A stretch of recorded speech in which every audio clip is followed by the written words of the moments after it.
လမ်းခွဲခြင်းမှာဝမ်းမနေပါနဲ့တနေ့နေ့တစ်ချိန်ချိန်မှာလူတိုင်းဟာပြန်မစုံနိုင်တဲ့လမ်းခွဲခြင်းမျိုးနဲ့အပြီးပိုင်လမ်းခွဲကြရမှာပါထားသွားသူနဲ့ကြံရစ်သူတန်ရောစဉ်ကြီးတဲ့သူဟာပူပြီးတော့ခံစားရတတ်ပါတယ်ကိုကမချားခဲ့ရင်တော့သူကထားသွားမှာပါသူကမထားခဲ့ရင်တော့ကိုကထားသွားရမှာပါဘဝဆိုတာဒီလိုပါပဲမျော်လင့်မထားတဲ့ကံကြမ္မာတွေကဆိုင်းမစင့်ပုံမစင့်ကိုထံကိုရောက်လာတတ်ပါတယ်ဝမ်းသာခြင်းတွေရောက်လာတတ်တယ်လို့ဝမ်းနည်းခြင်းတွေလည်းရောက်လာတတ်တာမို့လောကဓာတ်ကိုကြံ့ကြံ့ခိုင်းပြီးတော့တွန်းလှန်နိုင်မှုခွန်အားတွေငွေဖွာထားပါရှစ်တဲ့သူနဲ့လည်းခွဲရမယ်မုန်းတဲ့သူနဲ့လည်းခွဲရမယ်ခွဲခွာခြင်းဟာဘလိုမျိုးပဲဖြစ်ဖြစ်ပူလောင်ရမှာပါချင်းမထားတဲ့ကံကြမ္မာကမျောလင့်မထားတဲ့အချိန်မှာဝင်ရောက်လာရင်ပူပြီးတော့ဝမ်းနေရတတ်တာမို့လောကဓာတ်ကိုခံနိုင်ရရှိအောင်ကြိုးစားပြီးနေကြပါတဗ္ဗေတ္တာမရဏဓမ္မမရဏပရိယောတနာမရဏအနာတိတာဆိုတဲ့အတိုင်းငယ်တဲ့သူရောကြီးတဲ့သူရောဘယ်သူမှဆိုတရားချင်းဆိုတဲ့သဘောတရားတွေကိုစီကိုမှချိကြပါတယ်ဘယ်လောက်ပဲရှမ်းသာဘယ်လောက်ပဲစင်ရဲသေဆုံးတဲ့အခါလက်ဗလားရှေးဗလားကြံပြီးတော့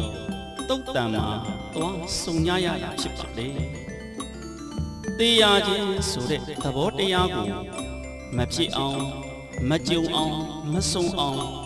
ဘယ်သူမှမလုပ်နိုင်ပါဘူးလူတိုင်းတတ္တဝါတိုင်းဖြစ်ကြရကြုံရဆုံရသိကြရဒါလောကရဲ့ဓမ္မတာတရားအတိုင်းပဲဖြစ်ပါတယ်အဲ့ဒီလူသိကြတာဟာအသက်ကြီးမှဦးမင်းရည်ရောမှသိတာမဟုတ်ပါဘူးအရွယ်ကောင်းလုံးလည်းသိကြတာပဲမွေးကင်းစလည်းသိတာပဲအမိဝမ်းထဲမှာလည်းသိကြတာပဲဘာကြောင့်ဒီလိုအရွယ်မရွေးသိကြတာလဲဆိုတော့ကျွန်တော်တို့ဥပမာအနေနဲ့ပြောရရင်ကိုထိန်တဲ့ပြုလုပ်ထားတဲ့မြေအိုးတွေလိုပါပဲဒီအိုးတွေထဲမှာမီးမဖုတ်ရသေးတဲ့အစိမ့်သက်အိုးတွေရှိသလိုမီးဖုတ်ပြီးသားကြက်နေတဲ့အိုးတွေလည်းရှိပါတယ်တခါအိုးစိမ့်တွေထဲမှာလေအသေးအလက်အကြီးစတဲ့အရွယ်အစားမျိုးစုံရှိသလိုဖုတ်ပြီးသားအိုးတွေထဲမှာလေအရွယ်အစားမျိုးစုံရှိကြပါတယ်အဲ့ဒီထဲကကြည့်မယ်ဆိုရင်အရွယ်ကြီးတဲ့အိုးလေးကွဲတာပဲအလက်စားအိုးလေးကွဲတာပဲအသေးစားအိုးလေး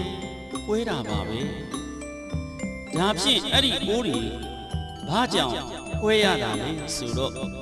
ပျက်စီးခြင်းဆိုတဲ့သဘောတရားဒီအနိစ္စသဘောရှိနေတာမို့ဒါတွေဟာပျက်စီးကြရတာပါပဲကျွန်တော်တို့ပုထုဇဉ်လူသားတွေဟာလေထိုနည်းအတူတူပါပဲပါရမီရင့်ကျက်တဲ့အရိယာပုဂ္ဂိုလ်တွေလေဦးချင်းကြဦးနားချင်းကြနာသေးချင်းညသေးကြရာပြိဋိဘံပြုကြရတာပါပဲဘယ်သူမှသဘာဝကိုလွန်ဆန်လို့မရနိုင်ပါဘူးဘိဇနာဓမ္မောဘိဇတိနာတနဓမ္မောနတတိတဲ့ပြိုကွဲတတ်တဲ့တရားဟာပြိုကွဲမှာပဲပျက်စီးတတ်တဲ့တရားဟာလည်းပျက်စီးမှာပါပဲပြိုကွဲတတ်တဲ့သဘောတရားကို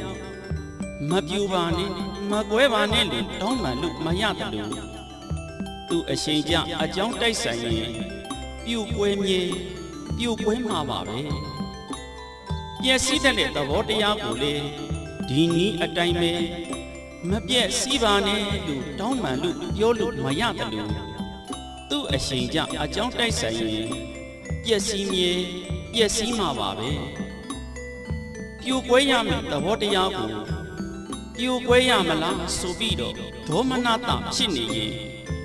စိုးရင်တော့ကဖြစ်နေရင်ကိုယ်ပဲစိတ်ဆင်းရဲပင်ပန်းနွမ်းနေရမှာဖြစ်ပါတယ်ပျက်စီးရမယ်သဘောတရားကိုလေပျက်စီးရမလားဆိုပြီးတော့ဒေါမနတာဖြစ်နေရင်စိတ်မချမ်းသာမှုဖြစ်နေရင်စိုးရိမ်ပူဆွေးငိုကြွေးမှုဖြစ်နေရင်ကိုယ်သာအရှိမီအလဟတအကျိုးမရှိဒုက္ခရောက်တတ်ပါတယ်ဒါကြောင့်ဖယားရှင်ကကာတထပရိဝေဒနာလို့ဟောခဲ့တာပါပဲတထပြုတ်ကွဲပျက်စီးတတ်တဲ့ခန္ဓာ၅ပါးပြည့်ရွေးတည်ဆုံးကြရာထိုအခါ၌ပရိဝေဒနာစိုးရိမ်ပူဆွေးငိုကြွေးနေခြင်းဖြင့်ကာတည်သူရောရှင်သူပါဘယ်ကလာ၍လူရာကောင်းကျိုးအမျိုးမျိုးပေးရရှိနိုင်ပါအပ်နည်းတဲ့တည်တဲ့လူကိုအကြောင်းပြုပြီးတော့ရှင်တဲ့သူတွေကငိုနေရင်တည်သူရောရှင်သူပါကောင်းကျိုးမဖြစ်နိုင်ပါဘူးတဲ့ဒါကြောင့်တန်တရားဝဲဩကာတွေကနေပြီးတော့တောကပြေပြောက်ပါစေတော့လို့ဖယားရှင်ကတရားဟောဒေသနာရှားပွေထုတ်ဆောင်ဟောပြခဲ့တဲ့အနိစ္စသဘောလေးအမြဲရှိနေတာပဲဒီအနိစ္စဒုက္ခအနတ္တဆိုတဲ့လက္ခဏာကြီးသုံးပါးဟာကျွန်တော်တို့ငယ်ရွယ်တဲ့သူရောကြီးတဲ့သူရောတက်ချိတတ္တဝါအားလုံးမှာဖြစ်တည်နေကြတာပါပဲဒီနေ့ဒီအရှိန်တရားနိုင်လေလို့ဘယ်သူကြိုသိထားမှလဲဒီနေ့ဒီအရှိန်သိရမယ်ဆိုတာလူတိုင်းကြိုသိကြရင်ရှိသမျှစည်းစိမ်အကုန်လှူပြီးတော့တရားဘာဝနာအားထုတ်ကြမှာပါပဲခုတော့တော်တော်နဲ့မသိနိုင်သေးဘူးဆိုပြီးတော့ကိုအပိုင်တွက်ကြရင်တရားပြီးတရားတည်သွားကြတာပါပဲရှိသမျှစည်းစိမ်အကုန်ထားသွားကြရကျွန်တော်တို့ဟာသူများသေတာသာသိကြတယ်ကိုဘယ်တော့သေမှာလဲဆိုတာကိုတော့မေ့တတ်ကြပါတယ်ကျက်တယ်မရဲ့ကျက်ချင်းတွေကကျက်တွေလို့စင်းနီလုံးလည်းမြင်သားဓမ္မကြီးလည်းမြင်နေတာတကောင်မြေတကောင်ဆွဲထုတ်ပြီးတော့တတ်နေတာလဲမြင်ရပေမဲ့ကျက်ချင်းထဲမှာတကောင်နဲ့တကောင်တွန်လိုက်ခွတ်လိုက်မိတ်လိုက်နဲ့ပျော်လို့ကောင်းနေကြတော့မယ်ငါအလဲလေမလွဲမသွေ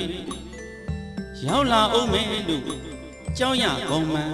မသိကြရှာပါဘူးတေးရမှာကိုမတွေးကြလို့ပဲငါဘလောက်ချမ်းသာတယ်ငါမှာတိုက်တွေကားတွေဘလို့ပိုင်နေငါလုပ်ငန်းတွေစီးစိမ်တွေဟာဘလောက်ထိကျယ်ပြန့်နေငါဘဝမှာငွေရှိရင်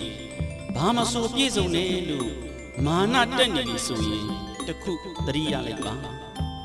ငါဟာတနေ့သေးရအောင်မယ်လို့ငါကိုဘယ်သူမှမရှင်းနိုင်ဘူးငါလောက်ဘွဲ့ဒီဂရီတွေဘယ်သူမှမရဘူးငါဘဝမှာငါမသိတဲ့အရာဘာမှမရှိဘူးလို့ထင်ခဲ့ရင်ဒီမိဘငါချက်ကိုဖြည့်ကြည့်လိုက်ပါဘယ်အရွယ်မှာသိရမှာလဲဘယ်ယောဂာနဲ့သိရမှာလဲနေမှာသိမှာလား